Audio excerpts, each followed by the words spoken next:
Hello dear ones! Nakikita niyo naman na may hawak akong tela dyan na tatahiin ko. At nakikigulo ang ating Indianong Pinoy. Dahil nakita niya nagbe-video ako kaya nakikisali siya. So undecided pa ako dyan kung anong gagawin ko, kung blouse ba or dress. Kaya abangan niyo kung anong kalalabasan. Mag-i-start muna ako sa paggugupit. So ayan, nilatag ko na yung tela dyan para gupitin at talagang undecided pa ako dyan kung anong gagawin ko, kaya habang tinutupi ko yan, nag-iisip ako. Tapos may pattern ako dyan na susundan ko para sa aking body. Ayan, yan yung para sa body, pero luluwagan ko yan kasi gusto kong maluwag sa katawan. At actually, hindi dapat voiceover ang gagawin ko. Kaya lang, tinamad akong mag-edit. So, ayan, na-trace ko na at nagupit ko na ang ating pattern. At may idea na kayo kung anong pattern ang ating gagawin based sa aking gupit. So, ayan. At mag-i-start na tayong magtahi. Ang una kong ginawa dyan is ko yung lining sa ating base material. So gugupitin ko muna yung lining sa ating material kasi manipis yung tela eh. So kailangan ng lining.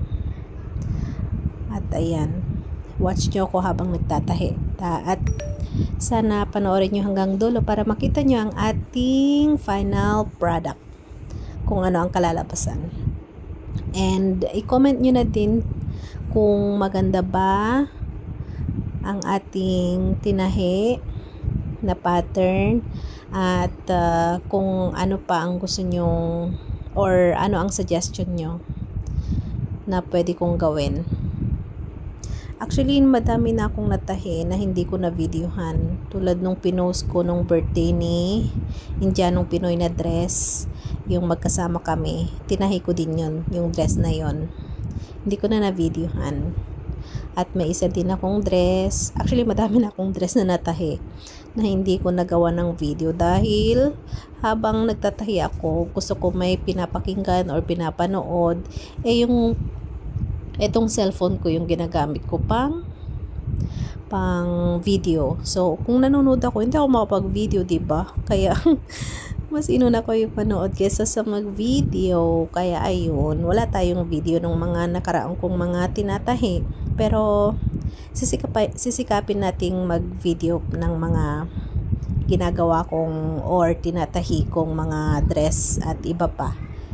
Nagtatahi din ako ng mga pants, mga pambahay na short ni Indianong Pinoy kasi laging nabubutas. Tsaka yung ibang mga pants niya na pwede niyang isuot sa school, ganun. So, ayun. At yung mga ibang dress are yung mga pinsan ni Indianong Pinoy, ginawan ko din ng mga dress yun eh. At yung panganay na pamangkin ng asawa ko na college na, ginawan ko din ng blouse. Hindi ko na videohan kasi minsan tinatamad din ako mag-edit ng video. Ang haba-haba. So, pagpasensyahan nyo na. Pero hilig ko talaga pananahi din. Self-taught lang, kaya hindi masyadong pro. So, kung may makikita man kayong flaw sa aking mga tinahi, pagpasensyahan nyo na. At ayan, tapos na. Mag-comment lang kayo kung anong masasabi nyo sa aking natahi. Salamat!